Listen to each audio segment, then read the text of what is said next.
लाख रुपयांची नाही तर लाख मोलाची जागा, चांगल्या आयुष्याची सुंदर सुरुवात। अयोध्या पार्क, अमरापूर रोड, पलूस आणि साई सिद्धी पार्क, जुना येळावी रस्ता, शिवाजीनगर रोड, पलूस।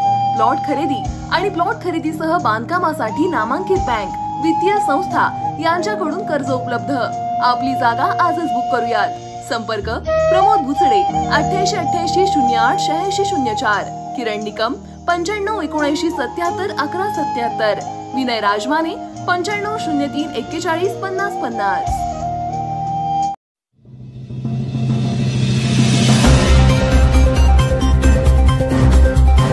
प्रधानमंत्री नरेंद्र मोदींनी कार्यभार स्वीकारताच केली या फाईलवर सही, शेतकऱ्यांना होणारा फायदा। नरेंद्र मोदी यांनी रविवारी तिसऱ्यांदा भारताच्या पंतप्रधान पदाची शपथ घेतली।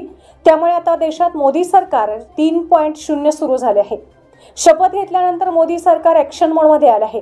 पंतप्रधान पदाची शपथ घेतल्यानंतर जवळपास 16 तासांनी नरेंद्र मोदींनी या कार्यकाळातील पहिल्या फाईलवर स्वाक्षरी केली आहे। नरेंद्र मोदी यांनी सोमवारी पंतप्रधानपदी विराजमान झाल्यानंतर पीएम किसान निधी सन्मान योजनेशी संबंधित फाईलवर स्वाक्षरी केली। पीएम किसान निधी सन्मान योजनेच्या 17व्या हप्त्याशी संबंधित फाईलवर पंतप्रधान नरेंद्र मोदींनी स्वाक्षरी केली आहे।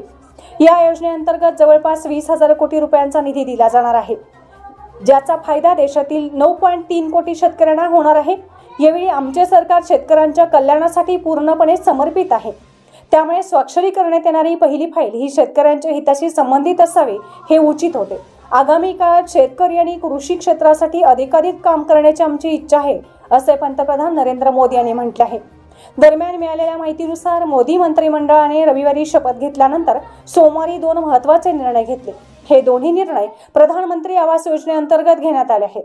मोदी मंत्रिमंडळाच्या पहिल्या बैठकीत प्रधानमंत्री आवास योजना ग्रामीण अंतर्गत 2 कोटी अतिरिक्त घरांना मंजुरी मिळू शकते। त्याचवेळी आणखी एका महत्त्वाच्या निर्णयानुसार या योजनेअंतर्गत लाभार्थ्यांना दिल्या जाणाऱ्या मदतीत सुमारे 50% वाढ केली जाऊ शकते।